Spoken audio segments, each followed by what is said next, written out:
Welcome back to the mysterious world, where the unexplained becomes our focus. Today we dive into a gripping story about encountering unusual creatures, beings that defy logic and challenge our understanding of reality. What are these entities? Are they remnants of ancient legends? Undiscovered species or something far more enigmatic? Let's embark on this journey of suspense and discovery. Sarah was an adventurous wildlife photographer, renowned for her ability to capture images of rare animals. One evening, she arrives at a remote village bordering a dense ancient forest. This forest, cloaked in mist, is steeped in mystery. The locals speak of glowing eyes, haunting melodies, and creatures that vanish like whispers in the wind. They warn Sarah against entering, calling it a sacred place where humans do not belong. Undeterred, Sarah sees this as an opportunity to uncover the truth. Mystery makes the best stories, she tells herself as she gears up for an overnight expedition into the forest. With her camera, flashlight, and a journal, she sets out, unaware that her life is about to change forever. As Sarah ventures deeper into the woods, the air becomes still. The usual sounds of chirping birds and rustling leaves vanish, replaced by an eerie silence. Her flashlight flickers, and she starts to feel a presence, something or someone watching her. Hours pass as Sarah follows faint animal trails, but she finds no signs of life. Then, just as she's about to give up, she notices a faint glow in the distance. The light moves, pulsating softly like a heartbeat. At first, she assumes it's a firefly, but its deliberate motion suggests otherwise. Against her better judgment, Sarah decides to follow it. The glow leads her to a clearing where the moonlight bathes the forest floor. There, standing motionless, is a creature that defies explanation. It's tall, humanoid, with translucent skin that seems to shimmer under the light. Its elongated limbs and large, glowing eyes give it an otherworldly appearance. Sarah is frozen in place, her heart racing. The creature watches her, tilting its head as if curious. Strangely, she doesn't feel fear, but rather a deep sense of wonder. Slowly, she raises her camera to capture the moment. But as she does, the creature lifts a hand. Suddenly, a melodic hum fills the air, and Sarah's vision goes black. When she opens her eyes moments later, the creature is gone. The clearing feels empty, as if it had never been there. Sarah checks her camera, but the memory card is blank. Confused and shaken, she retreats to her camp to process what just happened. Back in the village, Sarah shares her experience with the elder, a woman who seems both intrigued and alarmed. The elder explains that similar encounters have been reported for generations. The creatures, she says, are guardians of the forest, protectors of a sacred realm that humans were never meant to enter. Many who see them return with stories of visions and warnings, the elder says. They are not of this world, but they are not here to harm us unless we overstep. Sarah becomes obsessed. She starts researching other accounts of strange beings, combing through folklore and scientific papers for clues. She learns of similar sightings around the world, beings that appear during times of ecological imbalance or human encroachment on untouched lands. Determined to document her experience, Sarah returns to the forest a week later. This time, she ventures even deeper. As night falls, she hears a low growl behind her. Turning around, she sees another creature, this one vastly different from the first. It resembles a massive feline, but its fur glows faintly, like embers in a dying fire. Its eyes pierce through the darkness, exuding both power and wisdom. The creature doesn't approach her, but stands guard near a large tree. Sarah notices strange symbols etched into the bark, glowing faintly in the dark.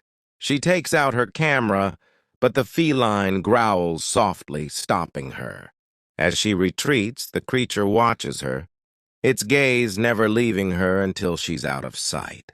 She can't shake the feeling that it was protecting something, perhaps the gateway to another realm. Over the following months, Sarah interviews villagers and researches other unexplained encounters.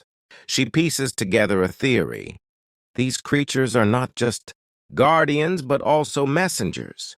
Their appearances coincide with pivotal moments, warnings about humanity's impact on the natural world.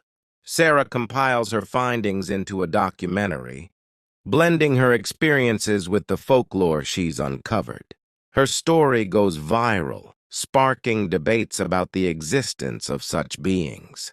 Are they myths, undiscovered species, or evidence of a parallel dimension?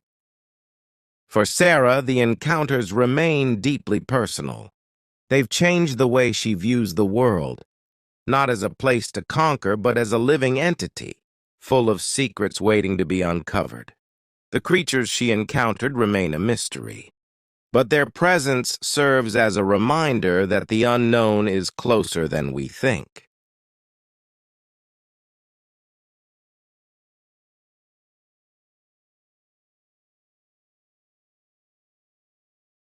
Welcome to the mysterious world, where we explore mysterious phenomena, spirituality, and unsolved mysteries. Today, we delve into one of the most fascinating topics: memories of past lives, vivid fragments of another life, lingering in the mind of a child. Emily, a 6-year-old girl from a small town in America, was always a bright, imaginative, and sensitive child. However, when she began talking about her strange dreams, everything started to change. Every night she dreamt of being an adult woman living in a distant land. She described a quaint village with cobblestone streets, wooden houses, and a serene river flowing nearby. In her dreams, she wore a long, old-fashioned dress, strolling through crowded streets and speaking to people in a language her parents couldn't understand. One evening, during dinner, Emily shocked her parents by saying, "I used to live in Scotland a long time ago." At first, they dismissed it as childhood imagination, but the details Emily shared became increasingly vivid and astonishing. Emily began recounting that she had been a woman named Margaret, living in a 19th century Scottish village. She remembered her small wooden house by the river, where she lived with her husband and 2 children. She described the house in detail: a green door, a thatched roof, and a garden filled with lavender. What startled her parents the most was Emily's ability to say a few Gaelic words, an ancient language she had never been exposed to. She frequently used these words when speaking about her past life, as if they were natural to her. Gradually, Emily recalled a significant event that had occurred in Margaret's life. She described how Margaret's family was swept away by a devastating flood. In her dreams, Emily saw herself trying to protect her children, but being unable to escape the raging waters. Her final vision was always of sinking into the icy river, leaving behind pain and regret. Emily's parents, initially skeptical, decided to investigate. They researched old villages in Scotland and discovered one that matched Emily's descriptions. They even found records of a massive flood in the 19th century that claimed several lives in the area. When the family visited the village, Emily immediately recognized places she had described in her dreams. She led her parents to an abandoned house she claimed was Margaret's home. She even identified an old stone bridge where she said she had played with her children. Emily's story is not unique. Across the world, many similar cases exist. A boy in India described a village he had never visited and accurately named people who had lived there. A man in England vividly recounted life during World War I, even though he was born 50 years after the war ended. Scientists and spiritualists have studied this phenomenon for decades. Some believe these are proof of reincarnation, the soul's journey, through multiple lifetimes. Others argue these could be ancestral memories embedded in our DNA, passed down through generations. Yet no one can fully explain why these memories are so detailed and vivid. Emily has grown up now, and while the memories of Margaret have faded, she still sees her past life as an integral part of who she is. She believes this experience taught her to live more fully, cherish every moment, and appreciate the deeper connections in life. Whether those memories were real or not, Emily says, they taught me about the bonds between generations and how our present selves are connected to who we might have been in the past. Conclusion. Emily's story compels us to wonder, do past lives truly exist? Are we carrying memories of other lifetimes, or are we spiritually connected to something beyond comprehension? If you've ever heard or experienced a similar story, share it with us in the comments below. And don't forget to hit like, subscribe to The Mysterious World, and turn on notifications so you never miss another intriguing story. We're here to explore the unknown with you. John was an ordinary man living in a small town. One afternoon, while driving home after a long workday, he was involved in a terrible accident. His car lost control and crashed into a large tree. John lost consciousness immediately. When he woke up, he realized he was no longer in the car. Instead, he found himself standing in a dark, endless space. Everything around him seemed like a black hole. No light, no sound. He could feel an overwhelming force, as if something was pulling him into another dimension. Slowly, he began to fall into a bottomless pit, getting further and further from the world he knew, while everything around him grew darker. Suddenly, a bright red light appeared, but it wasn't normal. It was a glowing, menacing red, full of danger and fear. John soon realized that he was in a very different place, a world he could not understand. Before him stood a massive gate, made of cracked black stone, as though it had been created from the very foundations of hell. As he walked through the gate, John entered a vast, gloomy space with dark, floating clouds above him. Far in the distance, flickering flames appeared, but they gave off no warmth, only a chilling cold. Surrounding him were the sounds of screams and cries for help, echoing from shadowy figures and wandering souls. A coldness spread through his body, and he could sense the presence of enormous, dark creatures lurking around him. These were not human beings, but strange, ghostly beings that looked at him with eyes filled with hatred, as though they were waiting for someone, perhaps a soul to claim. Then a voice echoed from the red clouds. "You've come here? You cannot return." John couldn't speak. He stood frozen, terrified, until a shadowy figure appeared before him. It was the figure of a woman, pale and with eyes filled with sorrow.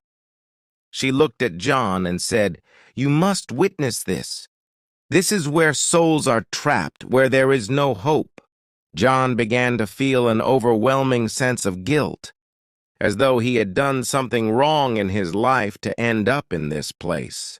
The woman continued, "No one can leave hell without facing their past.